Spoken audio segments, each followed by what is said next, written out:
All right, everybody. Hello and welcome back to First Gen Den. I'm still Tyler Moore, and today we're going to talk about classes. So I'm actually in my final hours in Tennessee. Technically, I'm in Georgia right now, but in my final hours as an intern before I head back to Rose, begin RA training and get ready for the next academic year. So I want to try and make this a little bit quick, just as I got a bunch of things piling up to try and get done before I have to leave the area. So classes. So I'm sure all of you are kind of thinking about this a lot right now. If you didn't know it, you actually already have an academic schedule. I don't know if they have sent out any emails or if they've notified you about this, but you actually do. And the way you can check this is if you go to campus groups, like I've talked about a few times this summer, and go ahead and make your way to Bannerweb. On there, you should be able to find the schedule lookup, and if you put in your Rose Holman username, which is the first part of your email, under the username search, or just search by your last name, you should be able to see a schedule for this fall. And go ahead and look at it, see how it looks. I don't know if you have, like, there's a chance that you already have credits for some of the things. You want to kind of be in the range. For you guys, it should be about 18, credit hours on there. So you'll probably see some math, probably a first year writing seminar, some class to do with your major. Like for me, it was CSSC 120, um, probably some sort of elective. You should see that calculus is 5 credit hours instead of the normal 4. And to get you up to 18 from that 17 is a class called RHIT 100, which is just kind of like, I guess, your orientation to Rose, helping you kind of succeed in that way, setting you up for Rose Holman success. You will meet for an hour maximum a week. So all of that's kind of the setup that you should see there and expect.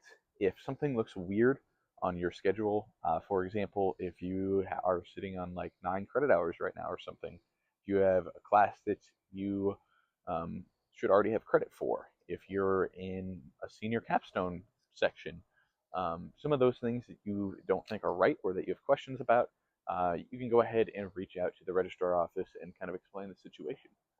Um, so that will get you prepared for the first day.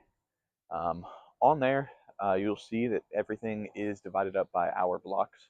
So classes at Rose, we start at 8 o'clock, and next class is at 9 o'clock, then 10 o'clock, and of course you will not have classes during every single one of those hours, which is different than high school probably. Um, and classes will normally last 50 minutes, 50. So you may have you may have calculus from 8 o'clock to 8:50 Monday through Friday.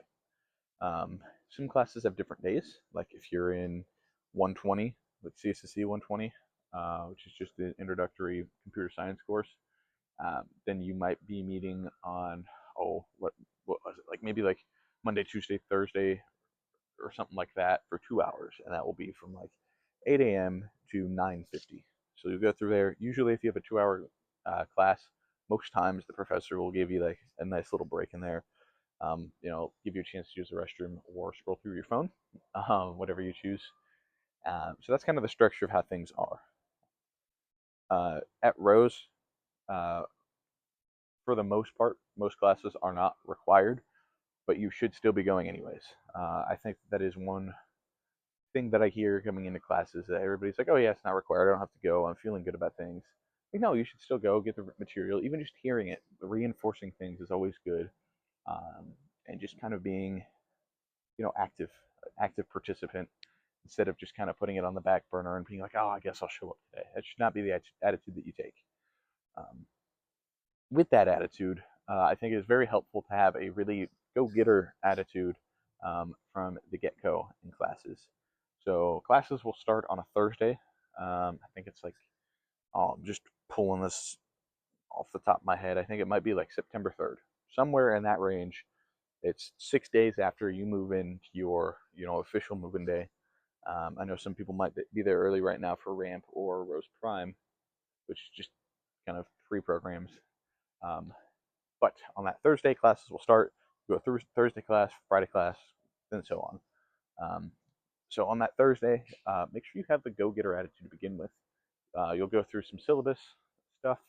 kind of have an idea of what things are, and if you get any dates on things, make sure you populate exam dates and all that into some sort of calendar or time management thing. So for me personally, I will use Outlook Calendar to put all my classes in there and kind of schedule my life.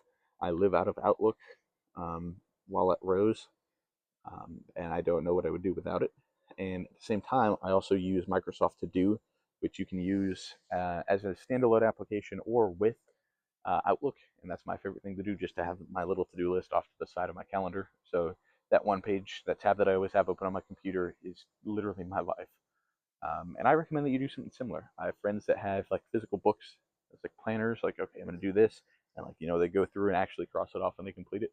Whatever works for you, try and start that early. Build those habits, start off on the right foot so you're not trying to play catch up while also trying to, keep up, all your friendships and all that stuff that you already have. So I think that's the biggest piece of advice that I have going into classes. Another thing, talk to professors. They are all really cool and are, love what they do. They love teaching. That's why they're here. And they will work to make sure that you understand whatever the topic is, especially if you put in the effort to as well. They're not going to go out of their way to email you in most situations and be like, "Hey, come to my office. Let's work through this." But if you're proactive and be like, "Hey, I don't understand this. Can we talk about it?" They'd be like, "Yeah, let's schedule something." They're really awesome with that. So take advantage of that.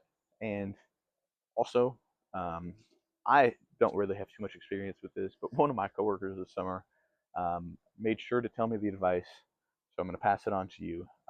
He always thinks that going to the office hours all the time is the best case scenario, especially like even if you don't have any questions. Just to be around the professor, you're going to talk to them. You're going to be familiar face. They're going to have good memories thinking about you instead of being like, oh, who is this person again? But most cases they will all pretty much know your name. But he also said by talking about some of the material with the professor, most of the times around the office hours is when they're going to be making their exam. And if you have those conversations, he thinks that the professors will then be talking about the things that are on their minds, such as the exam at that point. You might have an idea of some of the topics. So I don't know if that's true or not. I have not tried it. But Nate at my internship, he swears by it. So if it is not true at all, either way, you still get to talk about the material a little bit more and be a better student and learn. Um, but yeah, I think that's kind of a lot of the big things with classes. I know it will probably be one of the most stressful things that you experience at Rose. Um, so just do what you can to be on top of it early, and I think things will work out for all y'all. So I think that's everything I wanted to say about this. The next video you will be hearing from me for will be on, excuse me, internships and career services, and that one will actually, ironically, be recorded at Rose instead of here while I'm on my internship. But I want to give that recap at the end of the summer, and after that, Dr. Sarah Forbes and I will be kind of giving you one more video before freshman moving day. So it's right around the corner. I'm really excited for it. I can't wait to move back onto campus. This is my first time I've moved off of campus since I was in your shoes. Um, and I hope that you guys have as good of an experience at Rose as I do. So that's it for this week. I will see you in Terre Haute. Very weird to say.